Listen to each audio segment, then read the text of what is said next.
My name is Alex, and I'm a 38-year-old software engineer living in Seattle. I always prided myself on my ability to analyze problems, whether it was a bug in my code or an issue in my personal life. My life had always been tidy, structured, and predictable. I had a good job, a nice house, and a loving wife named Sarah. We met in college, and our relationship bloomed into a solid marriage after 7 years. Sarah was the light of my life. She had an infectious laugh that could brighten even the darkest of days. We lived in a cozy home in a quiet neighborhood filled with trees and friendly neighbors. It was the kind of place where you'd expect to raise a family, and that was a dream we both shared. I worked hard, providing for us as Sarah pursued her career in marketing. She was ambitious, always striving to climb the corporate ladder, and I admired her drive. However, in the back of my mind, there was always a nagging feeling that something wasn't right. It began as a whisper, just a flicker of doubt. Sarah often worked late or had weekend meetings that seemed unusually stretched. I brushed it off as her commitment to her job. I even encouraged her to pursue her ambitions, believing it was the right thing to do. Yet, as days turned into weeks, I found myself feeling more isolated. I'd come home to an empty house more often than not. Dinner became a one-man affair, and the silence of our home echoed in my soul. There were times I'd catch her on her phone, whispering in hushed tones, her expression suddenly shifting when she saw me. I convinced myself I was just being paranoid, a product of my overactive imagination. But life has a way of pulling the curtain back and revealing the truth. I was not prepared for the day it all came crashing down. It was a Wednesday evening when I returned home early, hopping to surprise Sarah with her favorite meal. I pulled into the driveway, feeling a flicker of excitement. As I entered the house, something felt off. The silence was louder than usual, and the faint aroma of burnt toast wafted through the air. I called out for Sarah, but there was no response. I walked to the kitchen, noticing the mess she had left behind. Then I heard laughter coming from the living room. My heart sank as I approached closer, unsure of what I might find. Through the slightly ajar door, I glimpsed her on the couch, her head thrown back in laughter, and beside her sat a man I had never seen before. He was tall, with a rugged look that would put most men to shame. They were sharing a bottle of wine, his arm casually draped across her shoulders. It felt like the ground had disappeared beneath me. My heart raced as the laughter hit me like a physical blow. I couldn't hear their words, but the intimacy of the moment was palpable. Suddenly, Sarah looked up and her gaze met mine, wide-eyed, a mixture of surprise and guilt etched on her face. I felt like I was in a surreal nightmare, a bystander in a scene that was not meant to be mine. I turned and walked away, my thoughts racing. The world around me faded, replaced by an overwhelming sense of betrayal. As I sat in my car, the engine running but my mind in chaos, the reality of my situation began to sink in. Sarah, my wife, had been unfaithful. The woman I trusted, the partner I had shared my life with, had broken our vows. I was filled with a storm of emotions. Anger, confusion, heartbreak, and a burning desire for revenge began to brew within me. The discovery of her infidelity unleashed a torrent of thoughts, and I knew I couldn't let this go unpunished. I had to find a way to make her understand the pain she had caused me. I didn't know what form that revenge would take, but I was determined to ensure that she would feel the weight of her betrayal. As the sun set over Seattle, painting the sky in shades of orange and purple, I sat there plotting my next move. I knew one thing for certain: this was just the beginning. In the following days, I struggled to come to terms with what I had witnessed. The image of Sarah laughing with that man replayed in my mind like a broken record, each cycle deepening the wound in my heart. I felt like a ghost in my own life, wandering through a sea of familiar faces, but completely disconnected from everything. The laughter we used to share felt like a distant memory, overshadowed by the reality of her betrayal. I needed answers, concrete proof that my heartache wasn't a figment of my imagination. My mind raced with possibilities. Who was he? How long had this been going on? Had she been lying to me all this time? The questions consumed me, and I knew that I couldn't confront her without knowing the full story. I decided to turn to my old friend Rob, a private investigator. He had a knack for getting to the bottom of things, and I needed his help now more than ever. I called Rob and shared only the necessary details, omitting the emotional turmoil I was going through. He listened patiently and agreed to take on the case. I wanted to know everything about Sarah, her recent activities, her phone records, and who this man was. I gave him some time to gather information while I tried to maintain the facade of a normal life at home. That evening, Sarah came home late again.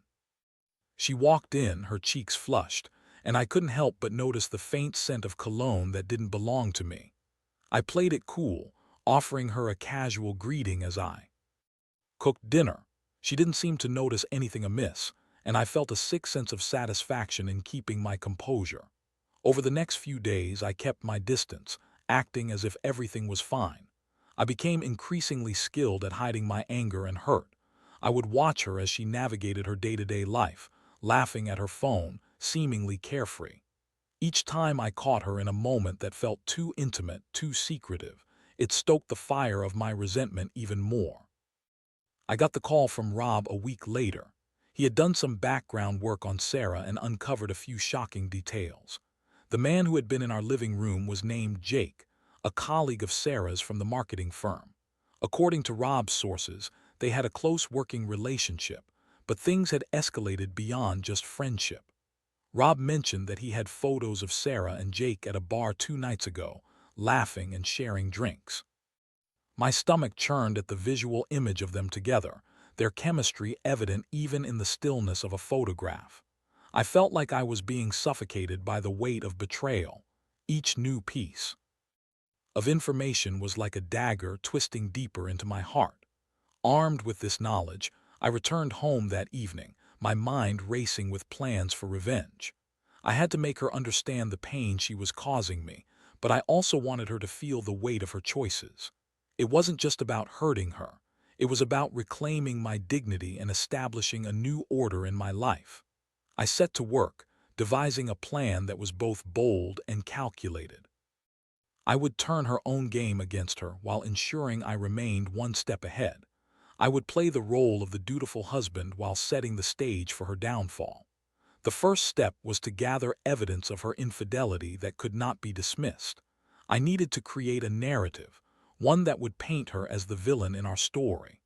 I decided to start tracking her movements, using Rob's resources and technology to my advantage. I would be the silent observer, documenting every detail of her interactions with Jake.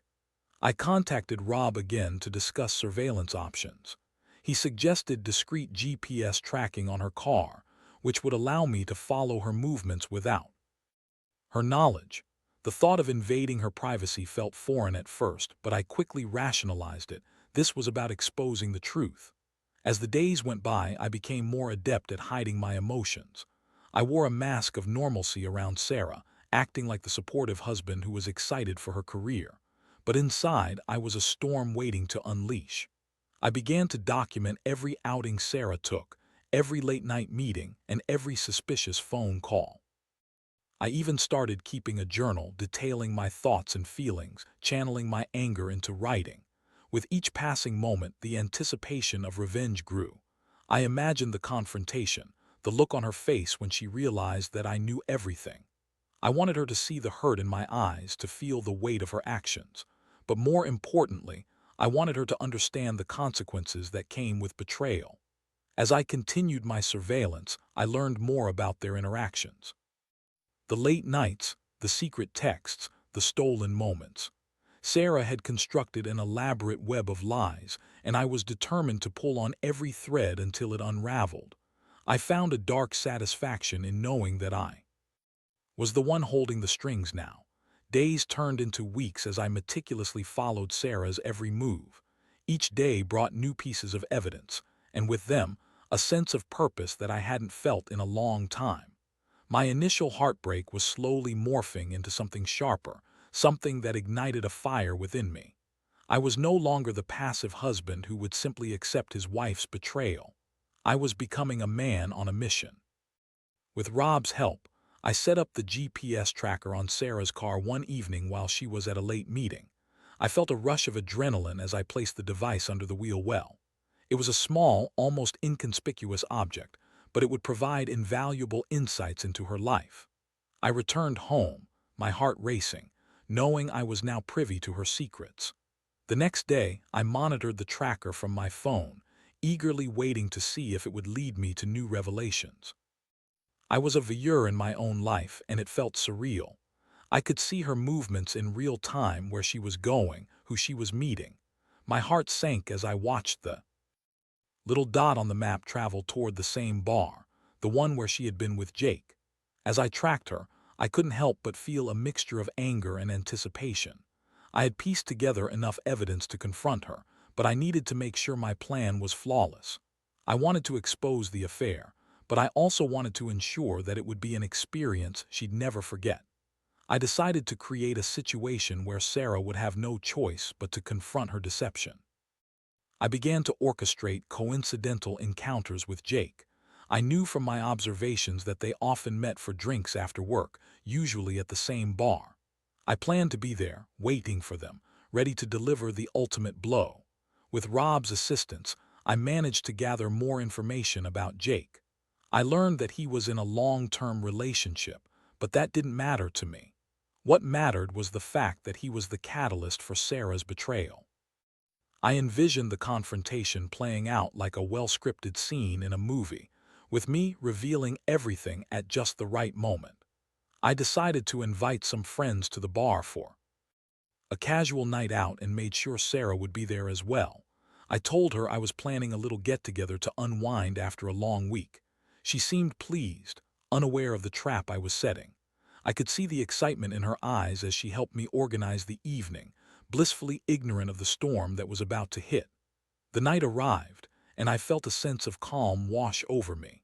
I wore my crisp button-up shirt, a stark contrast to the turmoil brewing inside. I arrived early at the bar, securing a booth that had a clear view of the entrance. My friends trickled in and we exchanged casual banter, but I was only half present, my mind focused on Sarah and Jake. As the hour grew late, I watched the door anxiously, my pulse quickening each time it swung open. Then I saw her. She walked in, her laughter ringing out like music. Jake was with her and they looked entirely too comfortable together, his hand on the small of her back, her head thrown back in laughter. I felt a pang of rage, but I held my ground, waiting for the perfect moment to strike. It wasn't long before Sarah and Jake made their way to the bar. I could hear snippets of their conversation, the flirtation dripping from their words. I felt the knot tightening in my stomach, reminding myself of the reasoning behind my actions. This was about justice. This was about making her feel the pain she had inflicted upon me. As the drinks flowed, I decided it was time to enact my plan. I stood up and walked over to them, a practiced smile on my face. Sarah's eyes widened in surprise when she saw me, and I felt a surge of satisfaction as I watched the color drain from her face. Jake, on the other hand, seemed unfazed, flashing a confident smile. "Hey, Sarah, fancy running into you here," I said, keeping my voice light and casual. "And Jake, good to see you, man. Didn't know you two were hanging out." Sarah's expression shifted from shock to panic in an instant. "Alex, I didn't know you were coming out tonight," she stammered, her eyes darting between me and Jake. "Yeah, I figured it was a good night for a drink with some friends," I replied, glancing at Jake. "What a coincidence, huh?" Jake, sensing the tension, tried to play it cool. "Just catching up with Sarah. It's been a while since we all hung out together." I could tell he was trying to cover for her, but I wasn't about to let that happen. "Oh, I'm sure you have plenty to catch up on," I said, forcing a grin. "Why don't we all sit together?" I pulled up a chair, and Sarah shot me a desperate look, but it didn't dissuade me. I was in control now, and I intended to make sure Sarah understood just how small her world had become. I engaged in light conversation while subtly probing for any signs of their secret. They answered my questions, but I could feel the tension building. As the night went on, I noticed Sarah and Jake becoming increasingly uncomfortable. I was planting seeds of doubt in their minds, and it was only a matter of time before I would expose their affair to everyone in the bar. I wanted the truth to spill out, not just to Sarah, but to her friends and everyone else who could witness her betrayal. Finally, I decided it was time to escalate the situation. I leaned back in my chair, crossing my arms, and with a steely gaze I asked, "So how long has this been going on, really?" The silence that followed was deafening. Sarah's face flushed with embarrassment and Jake's bravado faltered. I could see the panic settling in Sarah's eyes as she realized the extent of my knowledge. What do you mean?" she stammered, attempting to feign innocence. "Oh, come on, Sarah. You think I wouldn't notice the late nights, the secretive texts? You really thought you could keep this from me?" I leaned in closer, my voice low. "You're not as clever as you think." The color drained from her face, and in that moment I felt a twisted sense of satisfaction. I had her exactly where I wanted her. The tension in the bar was palpable, a thick cloud of unease hanging over our table. I could feel Sarah's panic radiating off her in waves, and it fueled my determination. This was it, the moment I would unveil her betrayal not just to her, but to everyone around us.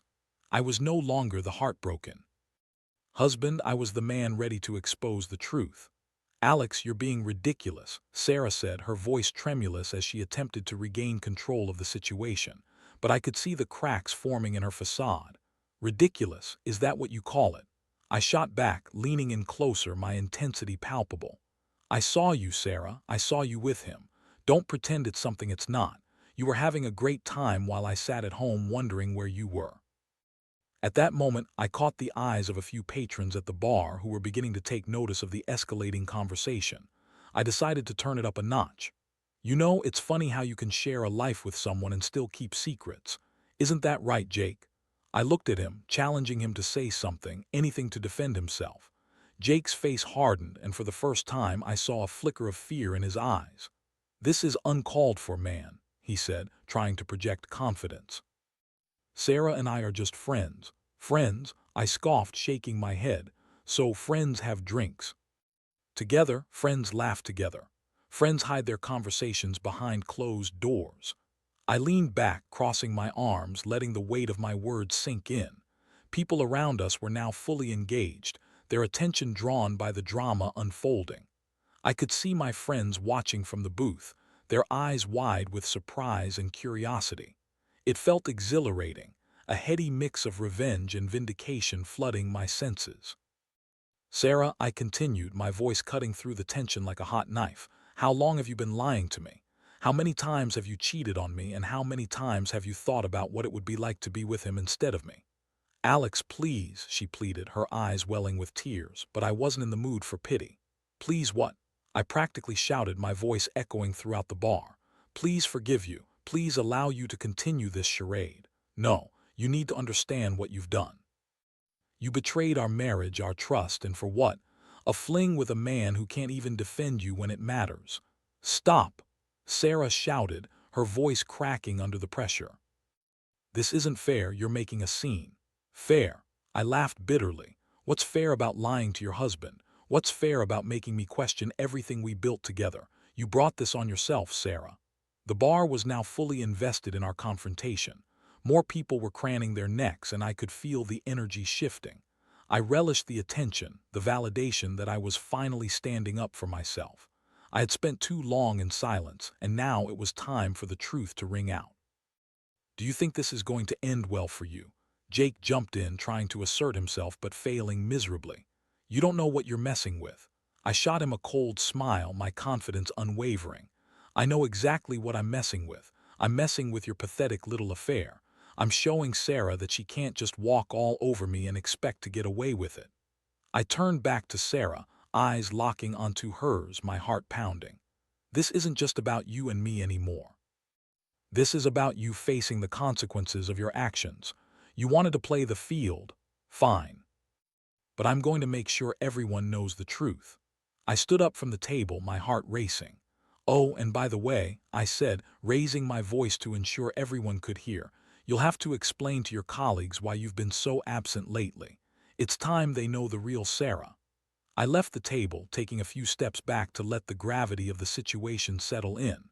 I felt powerful, in control, a stark contrast to the broken man I had been just weeks before. The stares of the patrons burned into me, their intrigue feeding my ego.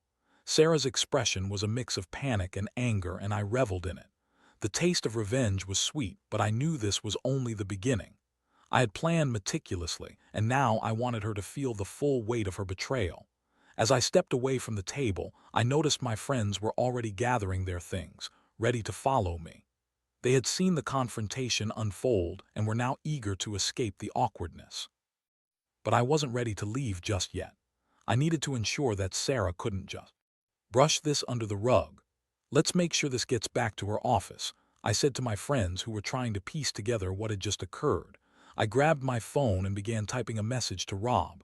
I needed him to make sure my plan had a lasting impact. Hey Rob, I need you to take those photos of Sarah and Jake and make sure they get into the right hands at her firm. Let's make sure everyone knows the truth. I hit send, my heart pounding with anticipation. I wanted to dismantle her world brick by brick. I wanted her to feel the pain of betrayal from both sides. As my friends and I left the bar, I could feel a sense of liberation wash over me. I had stepped into my power, faced the truth head-on, and now I was no longer the victim. Sarah would have to reckon with her choices, and I intended to be there every step of the way. As we walked to the parking lot, my friends chatted excitedly about the drama we had witnessed. I felt a sense of pride in how I had handled the situation. But deep down, I knew this was just the beginning of a long journey ahead. The following week was a whirlwind of emotions and events. I had unleashed a storm, and now I had to brace myself for the aftermath. Sarah was spiraling, and I could feel the tension radiating from her every time I walked into the house. She was on edge, and I could see a mix of fear and anger in her eyes. After the incident at the bar, Sarah came home late that night, her eyes red from tears. I pretended to be engrossed in a movie, turning my head just enough to acknowledge her presence. I wanted her to feel the weight of her choices, every late hour, every secret text, every lie. Alex, she finally spoke, her voice small and shaky. Can we talk? I turned off the television and faced her, feigning indifference. What's there to talk about, Sarah? You made your choices. Her expression shifted, morphing from sadness to frustration. You don't understand what I'm going through. You humiliated me in front of everyone. Humiliated you. I repeated, my voice steady. You humiliated yourself. I merely revealed the truth. The tension in the room crackled as we faced each other. I could see she was struggling to find the right words. I didn't mean for it to happen. It just did. I never wanted to hurt you. Too late for that, I shot back. You hurt me in ways I can't even describe, and now you want sympathy. She looked down, her shoulders slumping. What do you want from me? I took a deep breath. This was a pivotal moment, and I wanted to make sure she understood the gravity of her actions. I want you to take responsibility for what you've done. I want you to own up to your betrayal, not just to me, but to everyone. You can't just sweep this under the rug. Do you really think that's what I want? She asked, her voice tinged with desperation. I'm scared, Alex. I don't know if I can fix this. Fix this? I repeated incredulously. You can't just fix it with a Band-Aid after you've gouged a hole in it. You broke our trust, and it doesn't just heal overnight. She took a step closer, her eyes pleading.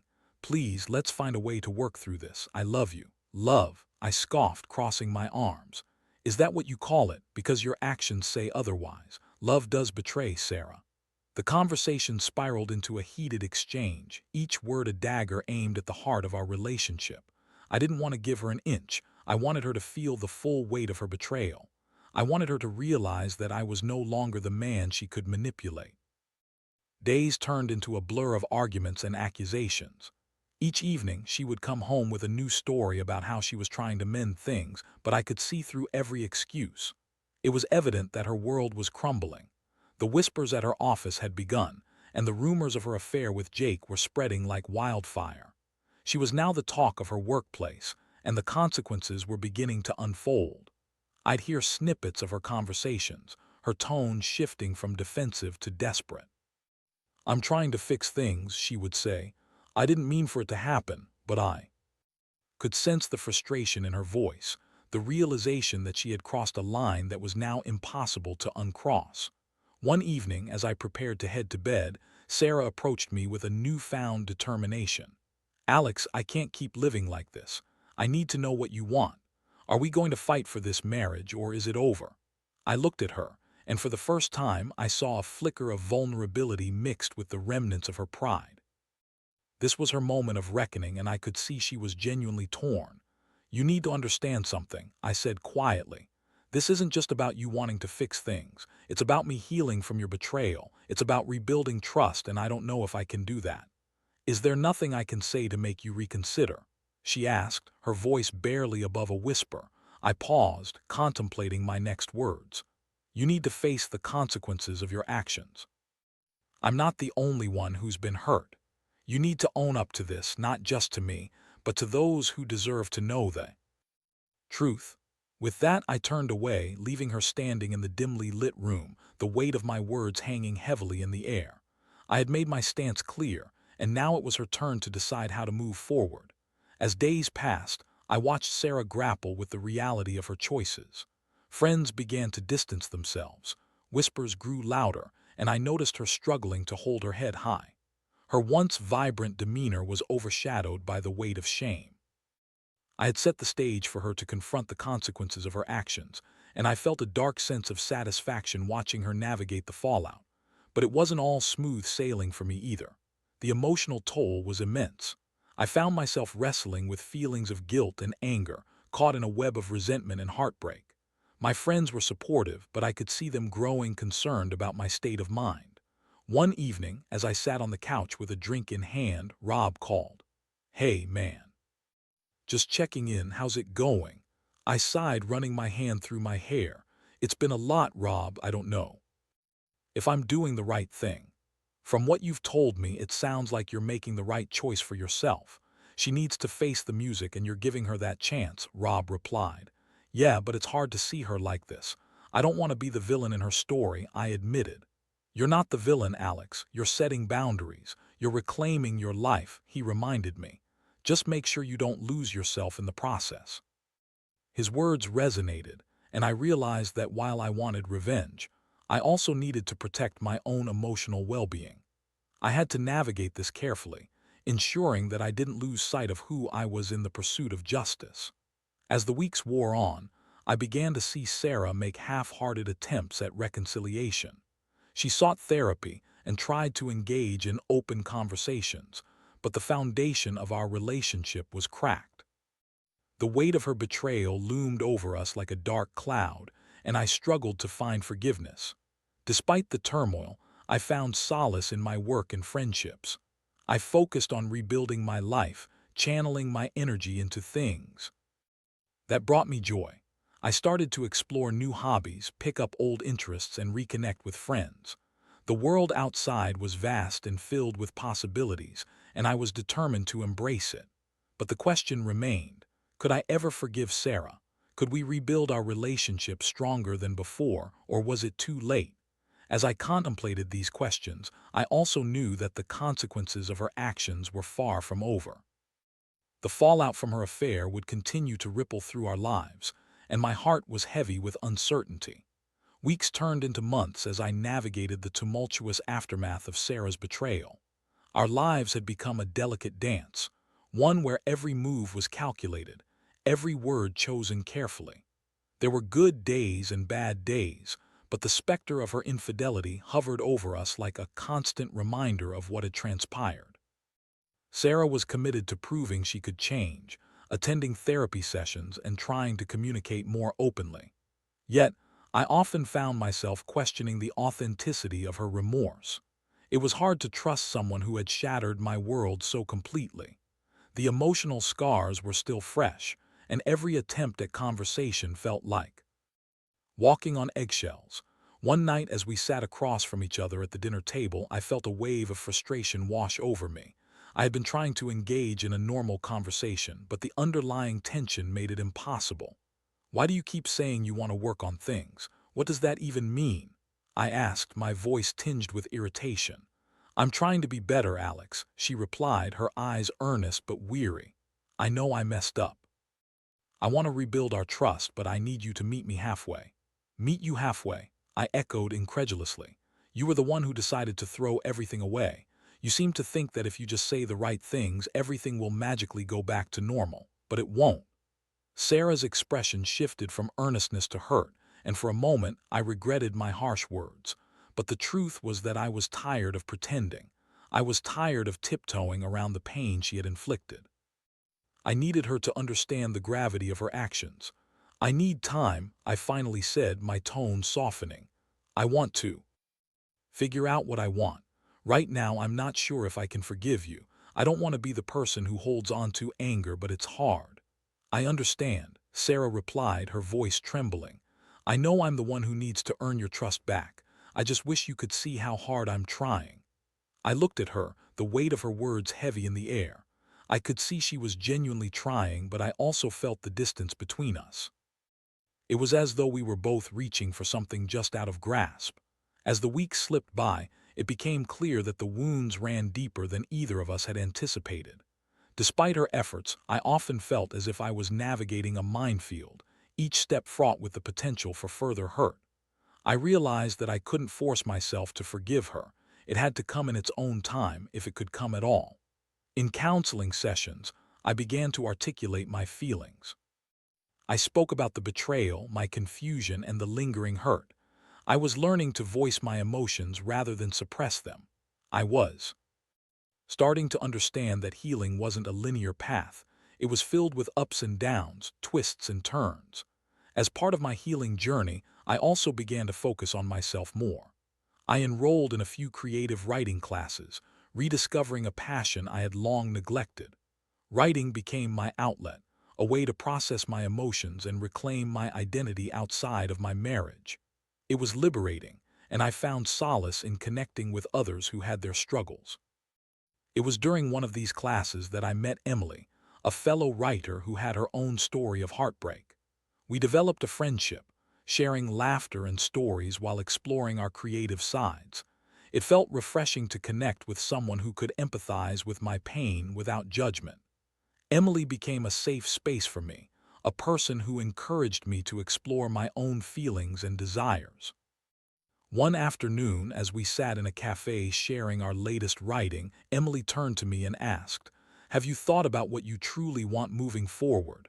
Are you still hoping to reconcile with Sarah?" Her question struck me, and I paused to consider it carefully. "I don't know," I admitted. "I've been so focused on the betrayal and the pain that I haven't really allowed myself to think about what I want. I just know that I can't go back to how things were before." "Maybe that's the key," she suggested gently. "You don't have to go back. You can create something new, whether that's with her or on your own. Healing is about finding your own path, not just repairing what was broken." Her words resonated deeply, and I began to see a flicker of clarity in the fog of my emotions. I didn't have to force myself into a box labeled forgiveness or reconciliation. I could take my time, exploring my feelings and deciding what I wanted for my future. As months passed, I gradually distanced myself from Sarah, allowing space for both of us to reflect on our lives. Our conversations became less frequent, but I found myself at peace with the shift. I was no longer consumed by the chip on my shoulder or the desire for revenge. Instead, I began to chart my own course, one that emphasized healing and self-discovery. One evening, I found myself sitting on the couch, reflecting on how far I had come. I could feel the weight of the betrayal lifting, replaced by a sense of empowerment. I had learned to reclaim my life, to prioritize my own happiness. Then, unexpectedly, Sarah approached me, her expression serious but softened by vulnerability.